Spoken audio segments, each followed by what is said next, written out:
Alors deuxième point, c'est le ViewModel unique.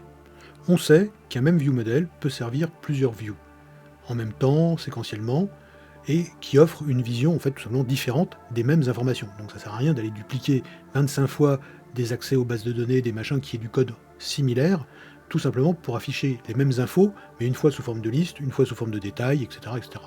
Quant à la page, on l'a vu, des tools ont une poignée de relais commandes pour gérer quelques boutons, et la page de recherche, la page de recherche, elle doit jouer sur les filtres, elle doit filtrer la liste, et la liste, qui est la liste des boîtes qu'on a en première page, est filtrée par cette recherche. Si on a plusieurs ViewModels, c'est là qu'on tombe dans le code spaghetti des messages, parce qu'il faudra prévenir le ViewModel de la main page, en tout cas de la page principale des listes, que la liste a changé, lui dire pourquoi ça a changé, lui transmettre éventuellement les numéros des boîtes qu'il faut afficher, celles qu'il ne faut pas afficher. Bref, on complique énormément le code, alors que tout ça, en fait, n'est qu'une seule et même émanation d'un même processus qui est j'ai une base de données, je la gère, j'ai une liste. Cette liste, il y a forcément un truc qui est sélectionné à un moment donné, donc c'est le détail. Donc déjà là, j'ai ma page liste et ma page détail qui sont gérées par le même ViewModel. Et puis, je fais une recherche là-dedans et ça modifie ma liste et ça modifie les détails qui peuvent être affichés. Donc tout ça doit être groupé ensemble pour pouvoir réagir le mieux possible dans le moins de code possible. Et bien évidemment, bon, les quelques relais commandes ajoutés pour la page tools pourrait faire l'objet d'un ViewModel à part, mais là, ça serait vraiment pousser le bouchon un peu loin, puisque là, on est dans un esprit de simplification très poussé, ça valait pas la peine, il y a une partie. Alors on va voir, l'avantage, c'est simplification du code, encore une fois, parce que là, on est dry complètement, on ne se répète pas, je veux dire, puisque il n'y a pas besoin de se répéter, il y a un seul endroit où on accède à la base de données, un seul endroit, un seul ViewModel. Plus besoin de messagerie pour le dialogue entre les ViewModels, bah oui, il n'y en a qu'un seul, donc il est capable de parler avec lui-même sans faire des synchronisations mystiques avec des messages qui s'envolent dans la mémoire. Et puis, chargement unique du ViewModel global en singleton, comme on l'a vu, dans un conteneur IOC, etc., puisqu'on a enregistré 2 fois la même page, mais on a un ViewModel qui est enregistré lui aussi une fois en singleton, c'est le global ViewModel, et lui va être utilisé, il va être connecté à la main aux 4 pages qui sont affichées par le Tabit Page. Alors il y a des désavantages, on peut en discuter longuement. Est-ce que c'est une technique à utiliser pour n'importe quel type d'application? Non, certainement pas. Hein. Le code du ViewModel lui-même est par force un tout petit peu plus grand que dans les différents ViewModels qu'on avait dans Big Bazar, et comme on le ferait habituellement. Forcément, si on regroupe plusieurs choses dedans, même si on dit qu'on simplifie, qu'on est dry, forcément on lui demande de faire plus de choses, ça va faire un code un peu gros. Il y a du pour, il y a du contre. En général, on sait qu'on n'aime pas avoir un code qui grossit trop. Donc, les puristes diront non, il faut quand même faire un ViewModel, et même si quitte à se répéter, etc.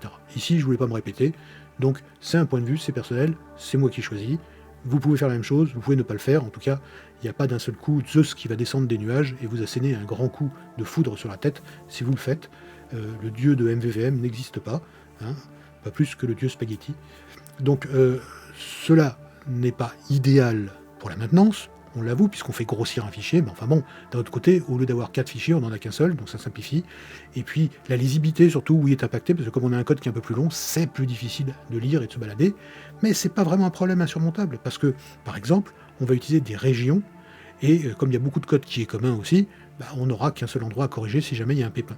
Donc ça, on va le voir immédiatement.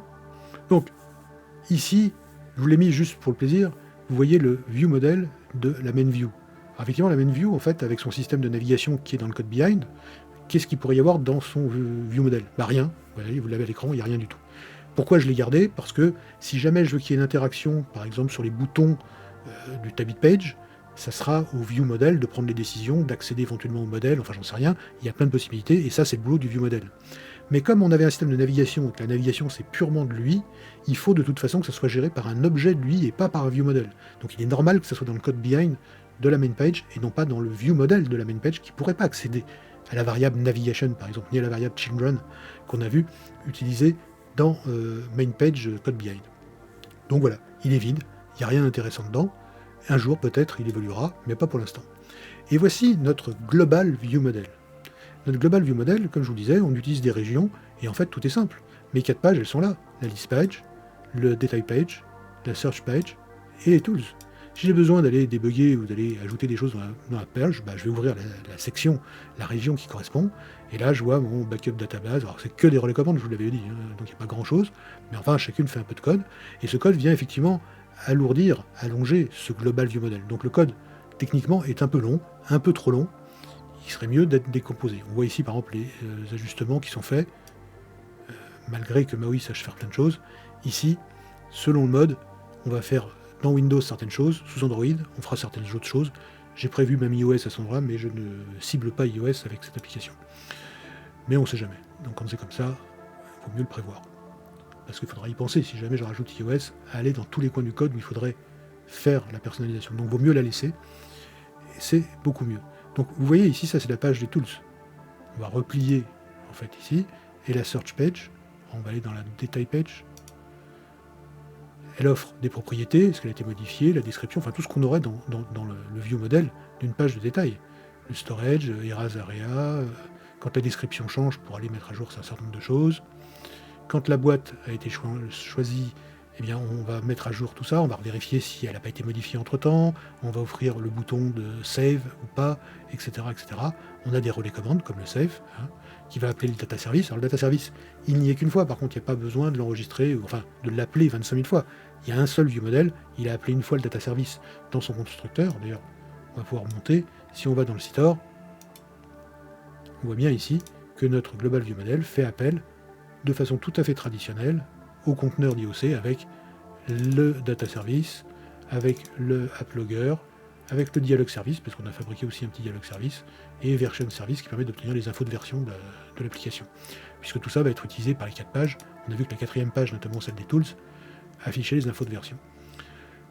On aurait pareil pour la list page, qui n'est pas vraiment très très complexe non plus, mais elle fait un load des data async, mais par contre, il n'y a besoin que d'une fois d'écrire load data async. Une fois que c'est chargé, c'est chargé. Et selected box est égal à nul. On a des propriétés observables. Alors ici, on utilise de la génération automatique de code par le MVVM Toolkit de Microsoft.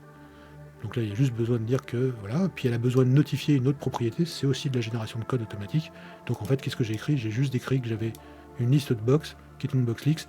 Alors c'est même pas une collection ou une observable collection, tout simplement parce que j'ajoute pas forcément des boîtes et machin, mais comme on fait de la sélection et que c'est toute la liste des boîtes qui est changée, quand on refait une sélection sur SQLite, etc. Donc en fait, ça n'avait pas beaucoup d'intérêt, donc c'est une simple liste, et puis elle est changée quand il y a besoin de la changer. Encore une fois, ça c'est des choix pour une application de petite taille, on pourrait le discuter des heures. Sur une application à $1 million, si vous m'appelez, je vous garantis que ça sera fait avec beaucoup plus d'académisme, mais là, ça ne le justifiait pas. Un box count, qui permet de gérer bien évidemment les nuls, si jamais quelque chose est nul, de renvoyer 0 avec des valeurs des fallbacks. Voilà, c'est tout simple. On va pas aller beaucoup plus loin parce que ça sert à rien, on va pas étudier tout le code. Mais voilà comment notre Global View Model gère les 4 pages, tout en étant un view model parfaitement classique. Alors ce n'est pas tout à fait le seul, je vous montre un peu. Si vous voyez dans le projet, qui est parfaitement structuré, on a bien d'autres view models. On a par exemple le Adbox, on a vu qu'on pouvait ajouter une boîte et choisir, etc. Ça serait vraiment fourre-tout de mettre ça dans la même view model. Ici, pareil, pour les pages les zones de stockage, on a une maintenance. Là, c'est pareil, on a un view model, bien évidemment. Mais tout ça, ce sont des pages modales. Elles ne rentrent pas dans le système de navigation habituel. On a un base view model. Pour l'instant, il n'y a rien dedans, mais je prévois toujours ce genre de choses. Donc vous voyez qu'on a quand même la structure d'une application parfaitement classique qui répond à tous les canons. Il y a juste la longueur du Global View Model, dont on peut discuter pendant des heures, et le système de navigation ultra simplifié, mais par exemple la même view page avec son view model qui est vide. Bon, il y en a à qui ça plaira pas, tant pis, qui se compliquent la vie et qui fassent comme Big Bazar avec un truc qui était plein de bugs, alors que là, il y a peu de code, effectivement, puisqu'il n'y a plus de messagerie, il n'y a plus tout ça, tout est regroupé et tout est au bon endroit. Donc voilà, ça c'est les grandes simplifications. Une dernière chose peut-être que j'aimerais vous faire voir, c'est, puisqu'il y a des pages modales et qu'elles sont appelées, comme la création d'un nouvel, ici, le Adbox Page View Model, on a une Adbox Page, on a vu qu'on pouvait créer donc une nouvelle boîte, lui attribuer un nouveau numéro, qu'on avait quelques options, par exemple de savoir si quel était le numéro de la première boîte qui manque, First Missing Box Number, ou le Greatest Used Box Number, donc le plus grand numéro de box qu'il y a dans la boîte pour faire un plus 1 dessus, etc., etc. Donc il y a de quoi faire, et rajouter tout ça dans le Global View Model, bien sûr, là ça serait vraiment du travail bâclé, et ça serait épouvantable, on le ferait grossir inutilement. Donc tout ça mérite d'être à part. Mais tout ça, c'est du modal, c'est appelé une fois, et c'est appelé une fois par le Global View Model. Je vais vous faire voir quand même comment c'est, parce que ça le mérite, parce qu'il y a des attentes qui sont faites, puisqu'on est avec du task, on est dans de l'asynchronisme, comment il fait pour attendre. Donc nous voici dans le Global View Model, dans la partie qui va créer, en tout cas appeler le dialogue de création de la nouvelle box. Il a besoin du service de navigation, il n'y en a besoin que de là, donc il va utiliser notre helper pour obtenir le ePage Navigation. Il a besoin de la Addbox Page. Alors ici, on a une entorse à MVVM, puisque effectivement, on va créer la view directement ici. On pourrait, si on voulait, dans un cas plus réaliste, plus entreprise, plus corporate, on n'aurait pas fait ça, c'est sûr. J'aurais créé quelque part une factory, ça aurait été un code de plus, un truc à maintenir en plus, qui, avec une enum, renvoie en fait la Addbox Page, mais sans qu'on le sache sous forme d'un object, etc. etc. Bon, ça se discute. Ici, c'est vraiment simplifié. Est-ce que ça crée vraiment du tort? Est-ce que c'est vraiment une violation d'MVVM? Dans l'absolu, oui, mais enfin dans l'absolu, MVVM, c'est même pas un pattern qui a été défini par le Gang of Four ou par quelqu'un d'autre. Donc, on peut aussi prendre un certain nombre de libertés tant qu'elles sont justifiées. Hein. Je veux dire, ne suivez pas bêtement les il faut pas. Il y a des choses qui peuvent se faire. Ça dépend du contexte, ça dépend de qui vous paye. Là, c'est moi qui payais, donc je fais ce que je veux. Le view model qui est créé, et on voit que le view model, il est créé avec le passage de tout ça. J'ai pas besoin d'utiliser en fait l'injection de dépendance dans le constructeur, puisque je suis à l'intérieur du main, enfin du global view model, qui contient déjà en fait, et qui a déjà récupéré, on l'a vu, par injection dans ce constructeur, du data service, du dialog service, et du navigation, et du logger, etc. Donc comme il les possède, il les passe. Donc on peut très bien réutiliser, comme ici, des constructeurs qui s'attendent à faire de l'injection, et à injecter directement, parce qu'on a déjà les données, c'est l'avantage d'avoir un view model principal. On va faire le binding nous-mêmes, de toute façon il faudra bien le faire à un moment ou à un autre, donc on bind tout simplement ici, donc ici au lieu de mettre var, j'aurais pu mettre object v, hein. Comme ça tout le monde aurait été content. Je veux dire, il n'y aurait pas du tout d'importation du namespace de Addbox dans le view model. Et ici, on fait juste le binding qui est là. Et ici, on fait un await de VM init data, donc on appelle l'autre view model, donc ça pose absolument aucun problème, qui va initialiser ces données. On va regarder si le view model a été cancellé ou pas, donc là on dit par défaut qu'il est à false, donc on tape à l'intérieur de ce view model, et on lui dit que new box ID est à -2, ça veut dire il va falloir que tu t'initialises, parce que la nouvelle box, pour l'instant, on ne sait pas, c'est à toi de décider de combien vaut la valeur de la nouvelle boîte. Et là, ici, on va faire un await navigation, donc on utilise notre système de navigation, native navigation cette fois-ci, d'où l'intérêt d'avoir récupéré la native navigation dans notre service de navigation, push modal async. Donc on utilise le push modal async tout à fait traditionnel, on n'a pas tout réécrit, hein, de la native navigation qui vient de notre service de navigation, par contre qu'on a récupéré dans le constructeur de notre global view model. Et ici, on va lui dire quoi? Push V, hein, V c'est justement la Addbox Page. Et là où c'est intéressant, c'est qu'on va faire un await VM task completion source de task. Alors là, vous allez me dire, mais c'est bizarre. On continue var succeed égale false, est-ce qu'il a été cancellé ou pas, le nouveau truc, et puis là on crée la boîte, pas, etc. C'est quoi le problème là-dedans? Eh ben, on est en plein milieu d'un view model. On en appelle un autre, mais en fait on appelle une page. Hein, on se rend bien compte qu'on navigue avec du push modal async. Hein, on ne fait pas du push modal sur du VM. On fait du push modal sur une page. Et ce qu'il y a, c'est quand cette page, quand l'utilisateur va dire je cancel ou j'accepte ce nouveau numéro de page pour créer un objet page, il va bien falloir que nous, on s'arrête pour attendre cette décision, en fait, comme n'importe quel dialogue. Comment ça va être fait? Ça va être fait de cette façon suivante. Donc ici, on await. On va dire, on await quoi? Quand est-ce que ça va s'arrêter? Vous allez voir. Et puis ici, en fait, on await la navigation. La navigation, elle va se faire et elle va revenir très vite. Comment on attend la page? On fait un await de cette page, task completion source.task. Alors, on va dire, mais c'est un peu complexe, ça, c'est pas très simple à comprendre. Oui, c'est pas très simple à comprendre, mais ça se comprend quand on voit le code qui est derrière. On va y aller tout de suite. On est dans la Addbox Page du view model, et ici, on voit qu'on a une public task completion source avec un get et un set tout simplement.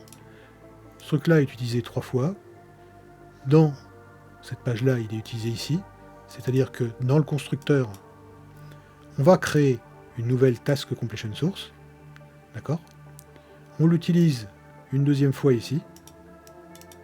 C'est-à-dire que quand vous faites un close, quand vous appuyez sur le close, eh bien, il va y avoir un await navigation, native navigation pop modal async. Donc c'est ça qui va fermer la page.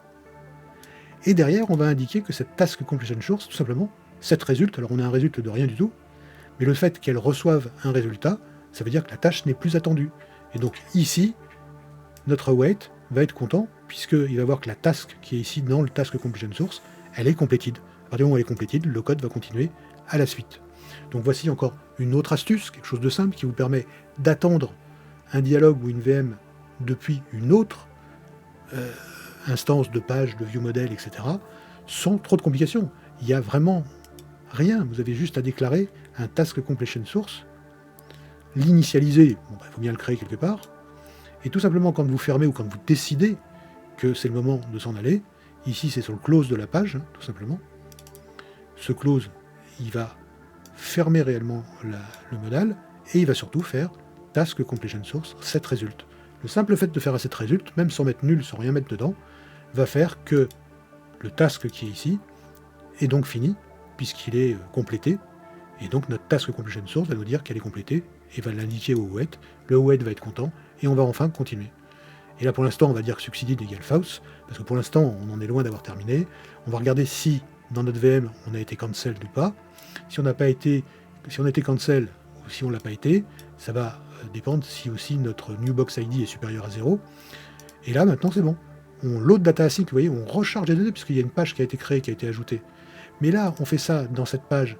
Il faudrait, si on était dans des VM différents, il faudrait qu'on envoie un message à tous les autres VM pour les prévenir qu'il faut rafraîchir leur page et qu'eux aussi fassent un load data async, etc. Là, il n'y en a besoin que d'un seul. Notre page de détail et notre page de liste sont immédiatement mises à jour grâce à ça, parce qu'il n'y a qu'une seule fois, puisqu'on est dans un seul et même viewModel. De la même façon que le sort list, on a récupéré le sort en cours, on relance le sort puisque la liste a changé. La selected box, eh bien, on va rechercher, on avait gardé aussi celle qui était sélectionnée avant de rentrer là-dedans, donc si elle est toujours là, on va la resélectionner, et dans ce cas-là, on est succeeded égale true. Sinon, tout simplement, dans tous les cas, on fait rien, et puis à la fin, on fait le ménage, le binding context de la vue est passé à nul, la vue est passée à nul pour être sûr que le garbage collector passe dessus, la VM est à nul, donc il n'y a plus rien qui est relié, et si on est not succeeded, on retourne. Sinon, navigation, on va à la page 2. Comme je vous l'ai dit, on va aller directement à la page de détail, puisqu'on vient de créer une nouvelle page. Ça serait idiot de dire à la personne, vous voyez, c'est dans la liste, mais maintenant, à vous de cliquer dessus et de faire un swipe pour aller dans la page de détail pour la remplir. Non, on vient de créer une nouvelle page, on va directement sur cette page pour la créer, d'où le besoin d'un système de navigation, même simpliste. Donc, rien de bien compliqué, comme vous le voyez, des tas de petites astuces, de petits arrangements, mais qui ne violent personne, et qui permettent de faire moins de code, d'aller plus vite, et d'être plus efficace. Mais c'est pas fini, parce qu'on en est qu'au point 2, il y en a 7, donc on passe à la suite. Alors comme je vous l'avais dit, pas de Visual State Manager. C'est vrai, c'est faux. En fait, je continue à l'utiliser, bien évidemment, partout là où il fonctionne, et il fonctionne très bien dans pas mal de cas, donc je m'en sers parce qu'il est très utile. Depuis que ça avait été ajouté à Silverlight, puis après à WPF, puisque ça s'est passé dans ce sens-là pour une fois, je veux dire, c'est un outil vraiment très bon. L'implémentation dans MAUI n'est pas du niveau de celle de Silverlight, et moins encore de celle de WPF, mais enfin celle de Silverlight était particulièrement bien faite. Donc il y a quelques bugs, notamment si on essaye sur les changements d'état de faire ça avec des bindings, c'est supporté, mais ça marche pas à tous les coups. Donc je m'en suis séparé pour certaines choses. C'est-à-dire que normalement, je m'en servais pour l'indicateur, donc la petite image que vous avez vue de filtre dans la main page, où on a un petit filtre qui est grisé ou qui est vert. Et donc, tout naturellement, ayant l'habitude d'utiliser le Visual State Management, je me suis dit, je vais l'utiliser pour que, quand la variable passe de tel ou tel état qu'on est filtré ou pas filtré, que ça change et que ça nous affiche une image différente, puisque j'en ai une qui est grise et une qui est verte, tout simplement. Et en fait, ça marchait pas exactement comme je voulais, parce qu'en fait, je sais pas, le binding ne marche pas bien sur les changements d'état, c'est pas vraiment encore au point, donc il fallait s'en passer. Donc c'est ce que j'ai fait, et on va voir tout de suite comment ça fonctionne. Nous voici sur la page de la box list page, donc cette fameuse liste des boîtes. Comment a été supprimé le VSM? Alors comme vous voyez, ici je décris un certain nombre de choses, alors notamment, on va y revenir à celui-là, mais j'utilise un Platform Data Selector qui, en fonction de la plateforme, nous permet de choisir différentes mises en page, etc. Et vous voyez qu'à l'intérieur de tout ça, j'utilise du Visual State Manager. Ça marche très bien, c'est fixe, il n'y a pas de binding à l'intérieur, ça marche, servez-vous-en, il n'y a absolument pas de problème. Et puis, de façon tout aussi, vous voyez, j'en utilise un peu partout dans ce système-là. Nous voici dans la page qui commence là. On va voir la button page avec sa barre de commande. Et puis on a un image bouton qui est ici, vous le voyez, qui est celui qui affiche le green ou le gris pour ce qui est du symbole de filtrage. Alors au début, bien sûr, pour faire ça, il y avait un Visual State Manager et qui était lié avec des data triggers, des machins, j'ai tout essayé, ça marchait pas, qui était lié à la variable isFiltered qui se trouve tout simplement dans le global viewModel. Ça aurait dû marcher, ça marche pas, donc j'ai dit il faut que je m'en passe. Et bien on peut se passer en fait du VSM quand on a des choses simples de ce genre-là. Des fois, écrire un petit convertisseur de valeur qui fait quoi? Une ligne de code, et vous allez vous éviter, parce que c'est verbeux quand même, hein, si vous voyez ici les Visual State Manager, même pour des choses simples, il faut écrire quand même beaucoup de code. Il y a plein de gens qui ne savent même pas s'y retrouver là-dedans. Alors les vieux de la vieille qui ont fait du Silverlight et tout ça, du WPF, peuvent le faire. Des fois ça peut sembler un peu confus, et en plus il y a des bugs si on fait des bindings, donc ça aide pas. Donc je vais vous faire voir une façon de faire. Ici normalement on devrait avoir un Visual State Manager qui tape sur le viewModel global pour savoir quand les données sont filtrées ou ne sont pas filtrées. Et sur le isFilter ça devrait changer et nous choisir comme source soit NewGreen, soit l'autre, dans les images, peu importe, d'ailleurs le nom qu'elle porte, qui est grisé. Et bien en fait, j'ai fini par faire autrement, beaucoup plus simple aussi à débugger, pas de code, plus simple à lire en XAML.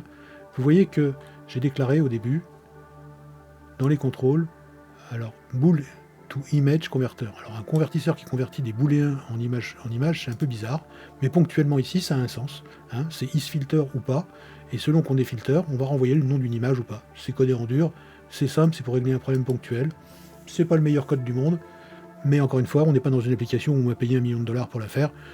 Je fais ça sur mon temps, pour moi, comme vous feriez des applications pour rendre service à telle personne, à tel service de votre entreprise, une petite application vite fait bien fait, qui doit vous prendre peu de temps, une journée, puis en fait vous y passez 3-4 jours, vous êtes entrecoupé, ben voilà, vous êtes dans la même situation que ça, et je vous fais voir des choses simples qui fonctionnent et qui ne violent aucun principe pour le faire. Donc ici j'ai créé ce convertisseur un peu particulier. Et bien en fait, qu'est-ce qu'il fait ce convertisseur? Vous allez voir, vous êtes étonné, il est énorme. Ici déjà dans l'autre sens, bon c'est pas implémenté, donc il y a un seul sens qui est implémenté, et le sens qui est implémenté, il y a juste ça. C'est-à-dire que si la valeur qu'on lui passe en paramètre, donc qui est un booléen, s'il est vrai, on retourne le nom filterGreen PNG, sinon on retourne filterGray PNG. Et vous voyez dans les images, dans les ressources de l'application, vous avez filterGray et filterGreen PNG, qui est d'ailleurs la même que NewGreen qu'on pourrait, NewGreen qui est celle d'à côté, qui permet justement, on la voit ici, elle de créer le bouton qui permet d'ajouter des pages. Mais c'est pas ça qui nous intéresse, d'ailleurs par défaut ici, on ne devrait pas être à ça. Donc on voit ici notre image bouton,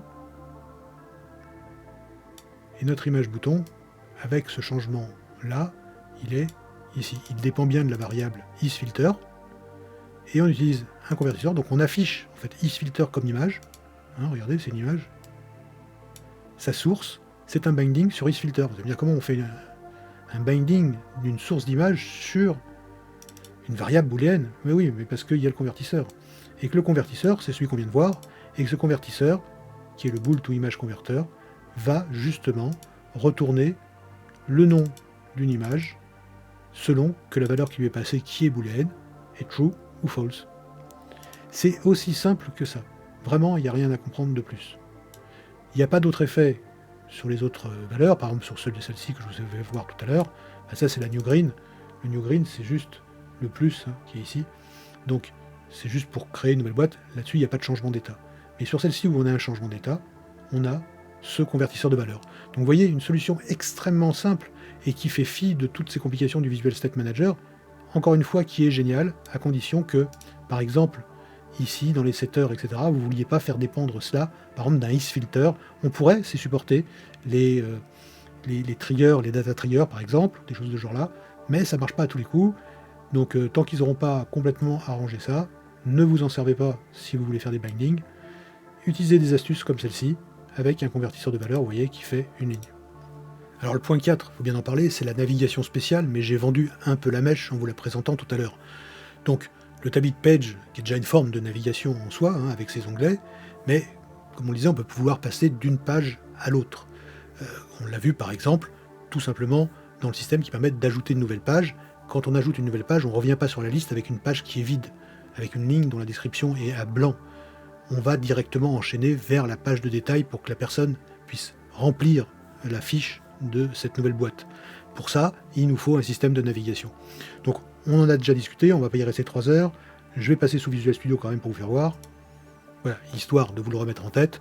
Donc on a dans notre main page, on a dans son code behind le support de cette e-page navigation. Si on y va, navigate to page async, c'est tout ce qu'elle contient.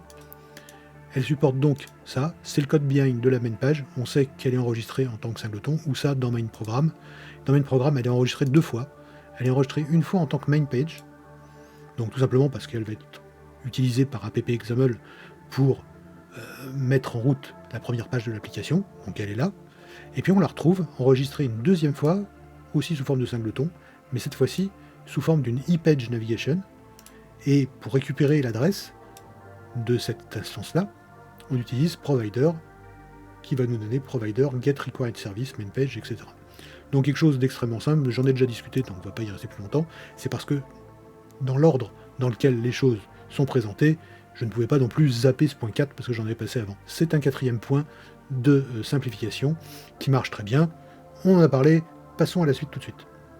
Alors on va passer très vite aussi sur le point numéro 5 qui était le modèle attendu dans le view model. Là aussi j'ai un peu grillé la mèche en vous en parlant tout à l'heure. Donc on a fait le détail, on passera même pas sous Visual Studio ici puisque je vous l'ai fait voir. Donc l'appel d'une page en modèle depuis un view model n'est pas un truc très compliqué, on l'a vu. Sauf que le view model ne peut pas accéder au visuel. Donc comment il fait? Et puis plus compliqué, mettre le code du view model en attente de la validation OK cancel en général ou autre du dialogue modal, c'est une autre affaire. Et ici, pas question d'utiliser de messagerie ni rien de complexe. Et vous avez vu que le problème a été résolu de façon très simple avec une ligne en utilisant un task completion source tout simplement. Alors le point 6, c'est un peu le clou du spectacle. Et en même temps, on pourrait dire que c'est pas une simplification puisque on a ajouté quelque chose. Oui, mais c'est important parce qu'on a quand même simplifié énormément le programme grâce à ça, comme je vous l'ai déjà dit tout à l'heure en introduction. Ce point 6, c'est l'ajout d'intelligence artificielle dans le programme Small Bazaar. Alors, gérer les catégories à la main, comme on l'a vu dans Big Bazaar, c'est lourd, fastidieux pour l'utilisateur, indépendamment qu'il y a plein de codes à maintenir pour le développeur. C'est pas évident d'éviter les doublons, c'est pas évident d'avoir une liste qui s'allonge pas, et puis à la fin on sait plus quelle catégorie on doit mettre ou plus mettre. Enfin, on a vu que c'était assez enquiquinant. Bon, c'est pas le mieux.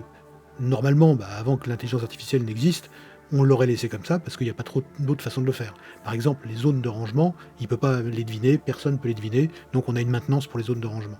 Mais les catégories, c'est un autre problème. Les catégories, en fait, elles ne font qu'être une sorte de résumé intelligent du contenu d'une boîte. C'est un acte intelligent qui permet de lire tout ce qu'il y a dans une boîte. Alors d'abord, bien sûr, j'ai pas mis n'importe quoi dans mes boîtes de rangement, elles sont à peu près à thème. Donc il va lire ce qu'il y a dans les descriptions, et puis on va lui demander simplement de résumer. Est-ce que c'est des outils? Est-ce que c'est des médicaments? Est-ce que c'est des câbles USB, des câbles MIDI? Est-ce que ce sont des machines, etc. Peu importe. Il est capable de faire ça. C'est un acte intelligent. Et une intelligence comme GPT, même dans sa version 3.5 Turbo, est tout à fait capable de faire ce genre de déduction. Et elle coûtera moins cher d'ailleurs que du GPT-4 que j'ai utilisé au départ, et ça montait très vite, je veux dire. Alors ça n'était pas des millions, mais enfin on atteignait très vite $1, $2, à force d'utiliser le truc, de le relancer pour faire des tests.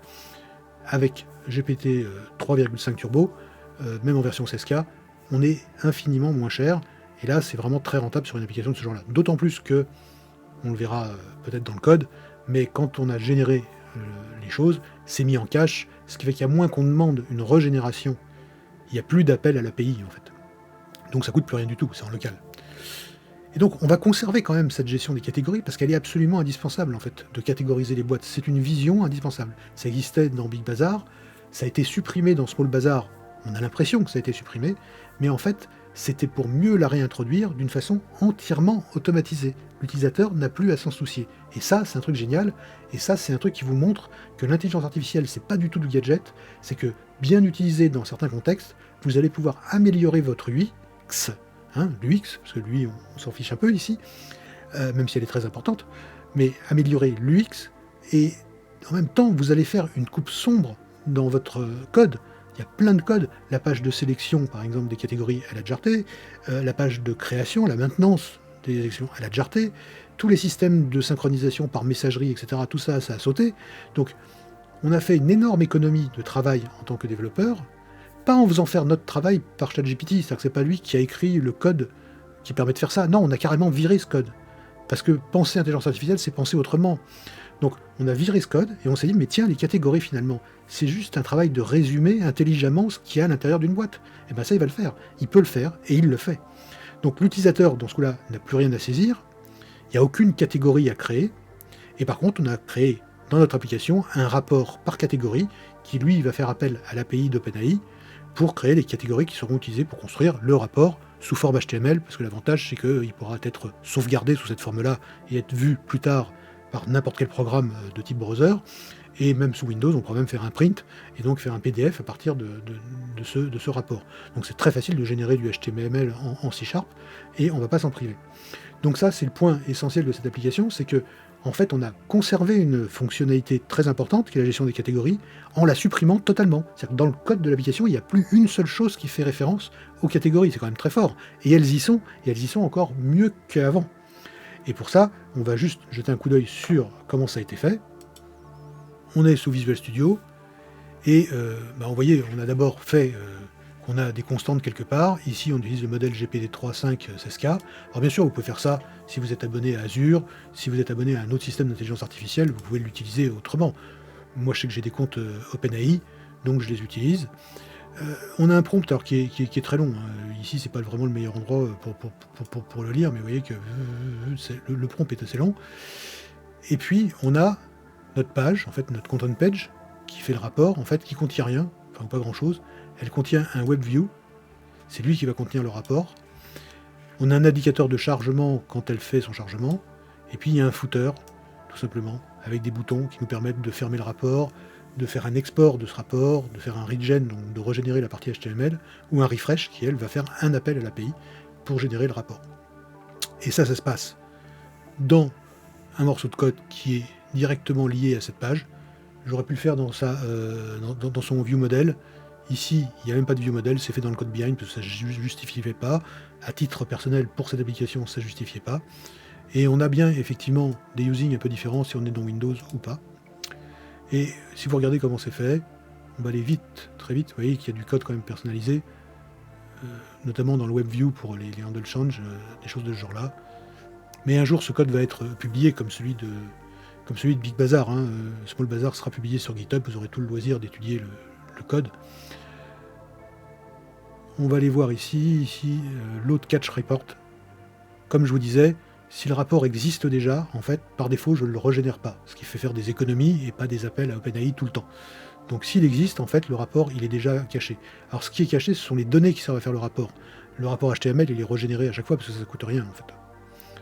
Donc je ne stocke pas autant de données que le rapport lui-même, qui peut être très long, puisque une même boîte peut avoir plusieurs catégories, donc elle va se retrouver écrite plusieurs fois. Donc on a vu que pour chaque boîte, on avait son nom, sa description complète, son endroit de stockage, ça peut faire un rapport très long. Donc si ça, on le stocke dans les préférences utilisateurs, ça ne marche pas, ça peut dépasser les capacités.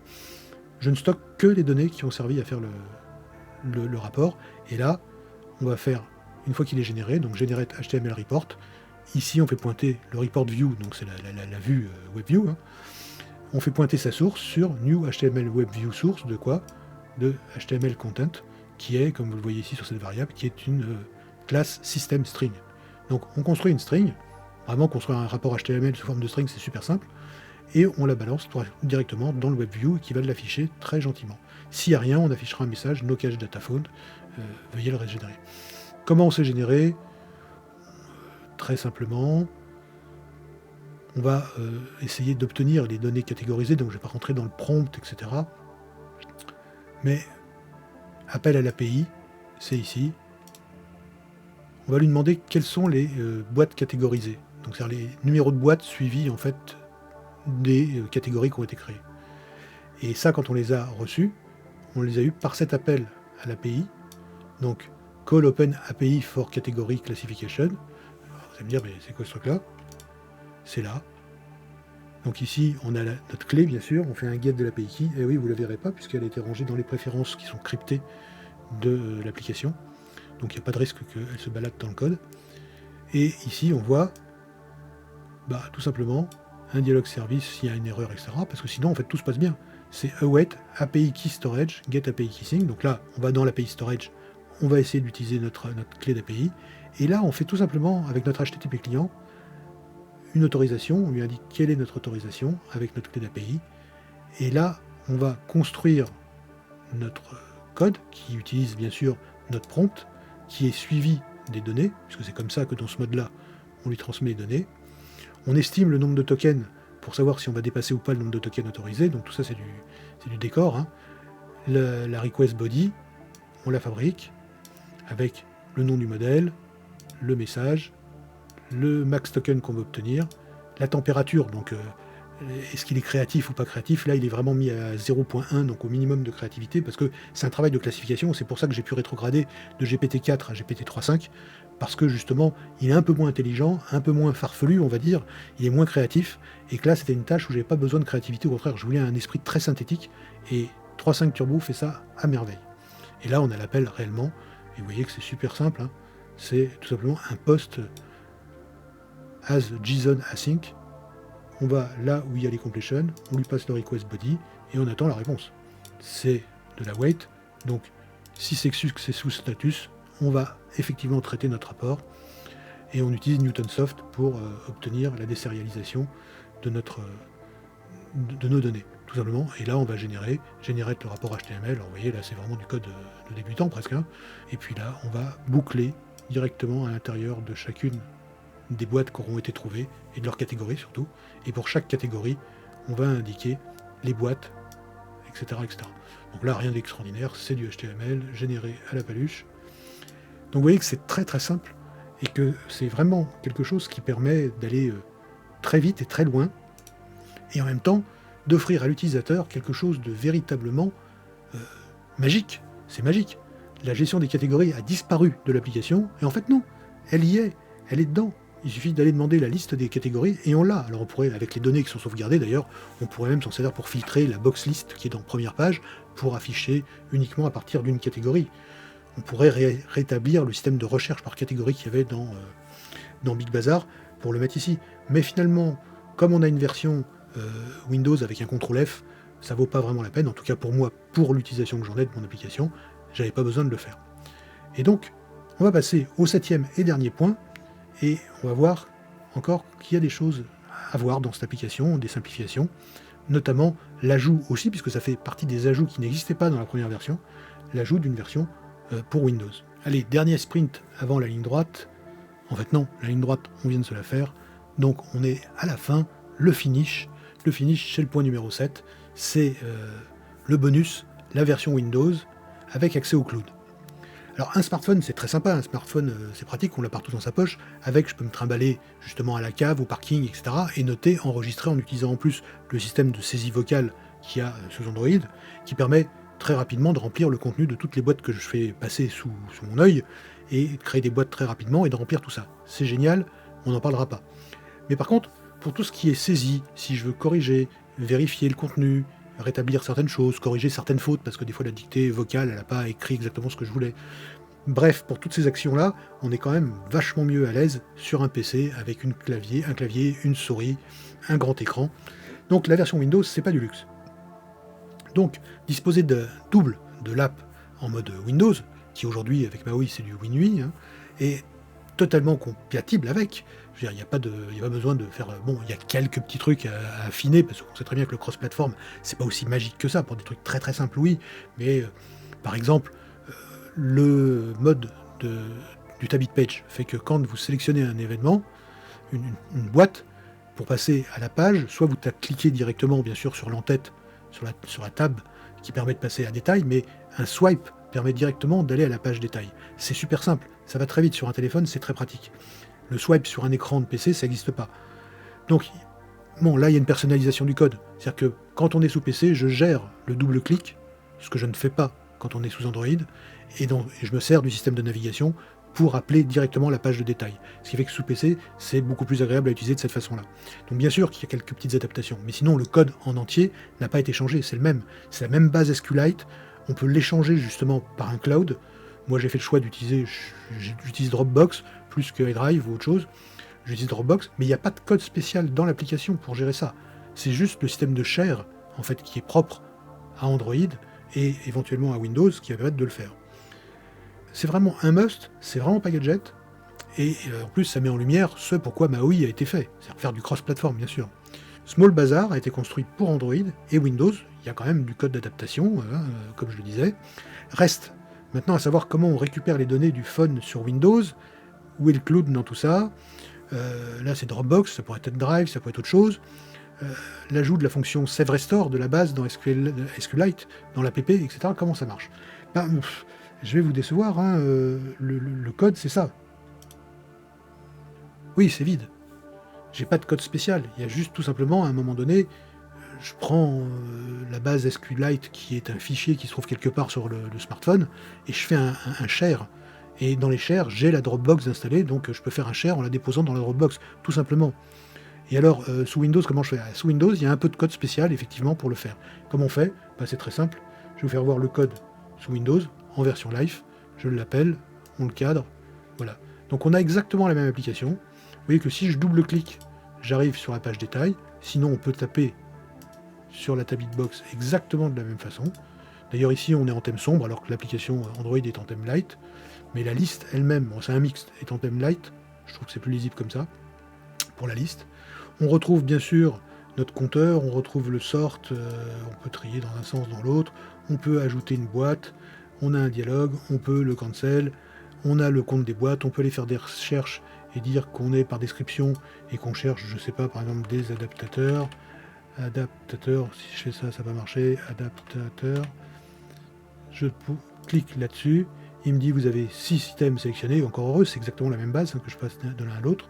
Si je vais dans la box list, on voit bien qu'on a ici les 6 boîtes, je prends la première, on voit bien notre système de boutons qui rend beaucoup mieux sous Windows, c'est pour ça que j'étais content, mais sous Android c'est pas terrible, et qui nous permet d'aller d'une boîte à une autre et de se balader. Bref, ici on peut faire ça, on peut venir ici, cliquer là, on annule le filtrage, on peut bien entendu, puisqu'on est sous Windows, changer la taille de la fenêtre, avoir une fenêtre plus grande et avoir plus de choses à lire, donc c'est plus agréable, et quand on corrige, on est ici. Quand on est ici et qu'on demande le rapport, vous voyez que ce rapport a été fait il y a quelques jours, par rapport au moment où je tourne cette vidéo, donc il est toujours disponible du moment qu'on l'a fait une fois. C'est à chaque utilisateur de se dire, bon, j'ai rentré peut-être une boîte nouvelle, ou j'ai rentré beaucoup de boîtes, ou j'ai fait beaucoup de ménage dans les descriptions, ça serait bien de régénérer le rapport, donc je vais faire un refresh. Mais sinon, c'est pas indispensable. Si je veux savoir tout simplement où sont les ampoules, je viens ici, et les ampoules sont dans la boîte 41, je fais back to index, je viens là. Maintenant, si je veux chercher, par exemple, je sais pas, on va dire un Frou MIDI, par exemple, ici j'ai un Frou 6 MIDI. Si vous savez pas ce que c'est pas grave, hein. C'est un truc qu'on utilise avec les synthétiseurs et avec des câbles MIDI. Enfin voilà, il est ici, on peut faire de la recherche. De la même façon, puisqu'on est sous Windows, je peux faire un clic droit et je peux faire un print. Et ici, je vais pouvoir faire un Microsoft Print to PDF et j'ai un PDF tout fait. Donc cette version Windows étend énormément les possibilités de l'application, à la fois parce que c'est vachement plus sympa de les avoir ici, hein, ça c'est sûr, et en même temps parce que c'est beaucoup plus sympa de les avoir disponibles sur les deux machines à la fois. Donc je l'ai sur mon PC, quand je suis ça sur mon PC que je veux savoir, surtout pour des boîtes qui sont rangées dans mon bureau, j'ai pas besoin de sortir mon téléphone à chaque fois, je les ai ici. Et quand on fait des modifications, vous allez me dire mais c'est quoi le système? Tout est basé là-dessus, sur le save qui est ici. Le save sur le téléphone fait un share. Un share sous Windows, ça posait des problèmes parce que en fait j'ai 600 applications ou 550 applications installées sur cette machine, mais en fait très peu d'applications du store. Donc en fait j'ai 2 applications qui répondent au share, et ça doit être le cas de beaucoup de monde, je pense. Je veux dire, j'ai que 2 applications sur les 550, donc le ratio est pas terrible, et en plus 2 applications qui m'intéressaient pas pour faire du partage. Donc dans la version Windows, par exemple, quand on fait un restore, on va dire oui, et il va nous demander d'aller chercher sur disque. Et sur un PC, on a un répertoire Dropbox, quand on a le Dropbox. Comme on a un répertoire pour Drive. Je veux dire. Donc, ici c'est simple, tout est juste dans la fonction save et restore. J'ai mis en place une fonction save et restore. Sous Android, ça utilise le share, ça fait tout seul, donc je peux aller la mettre dans le cloud. Et comme quand on a des clouds sur un PC, en général, on a une copie physique dans le PC avec un répertoire physique, et ben il suffit de faire le restore de mettre une boîte de recherche qui fait le restore depuis cet endroit-là. On va le faire pour rigoler, hein. Restore, oui, parce que ça annule la base. J'ai ici certainement dans une de mes bases de données dans Transit, je dois avoir la Big Bazar l'année dernière. Je l'ouvre, il la prend en compte, il me dit bon, vaut mieux que vous sortiez parce que j'ai des trucs à faire. Je reviens dans l'application et on se retrouve exactement avec les mêmes données. Voilà, c'est aussi simple que ça, quoi. Donc ça, c'était vraiment un point extrêmement important pour cette application, parce que j'étends les possibilités de faire des recherches, possibilité sur les catégories, sur les boîtes, possibilité de faire un print en PDF, possibilité d'export en HTML sous Android. Enfin, vous voyez, ça fait beaucoup de choses, et vous voyez que le code, pour faire tout ça, rien du tout. Donc là, d'être technique, zéro pointé, j'en suis sûr et certain, parce qu'il n'y a pas de code.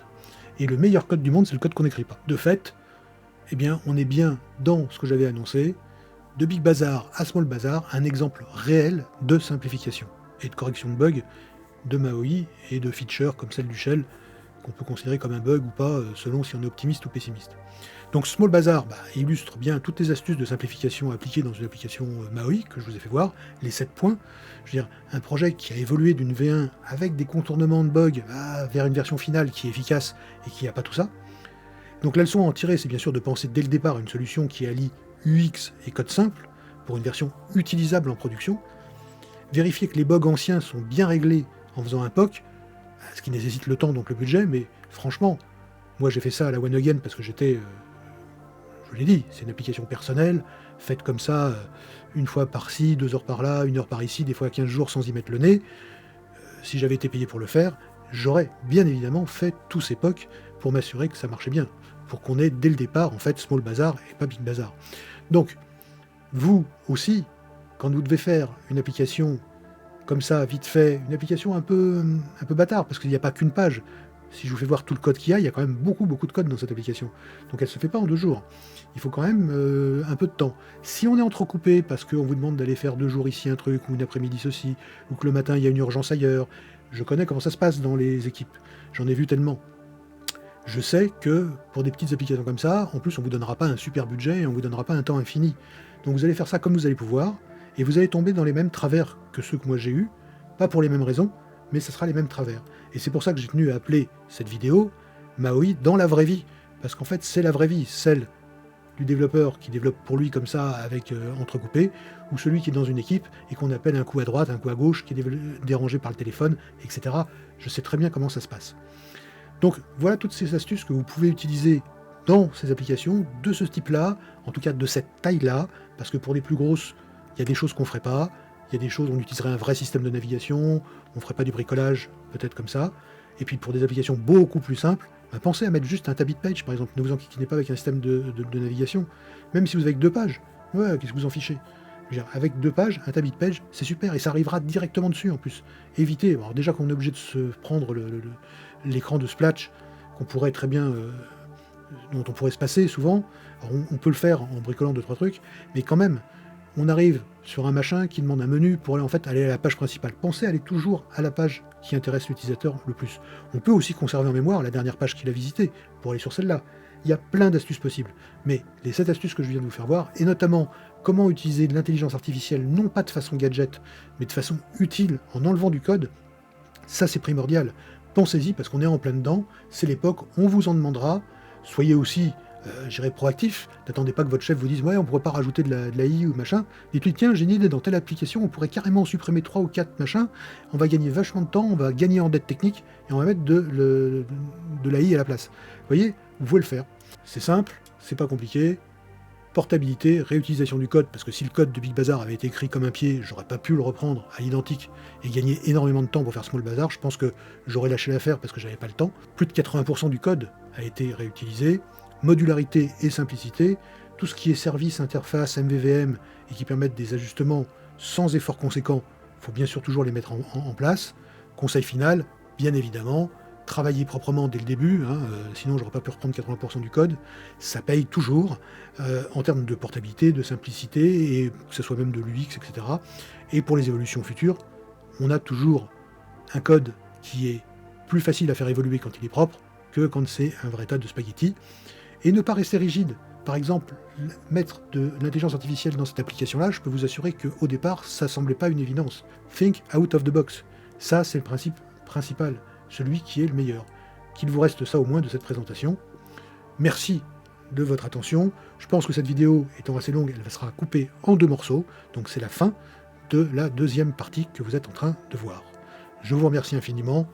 N'oubliez pas de visiter le site inaxos.com, de faire appel à mes services si vous avez besoin pour des choses un peu plus compliquées que ça. Et puis vous pouvez me contacter, ou vous pouvez directement suivre le blog, .blog, hein, que presque tout le monde connaît, mais on ne sait jamais, vous avez l'adresse à l'écran. Sur ce, je vous dis merci, et à la prochaine fois.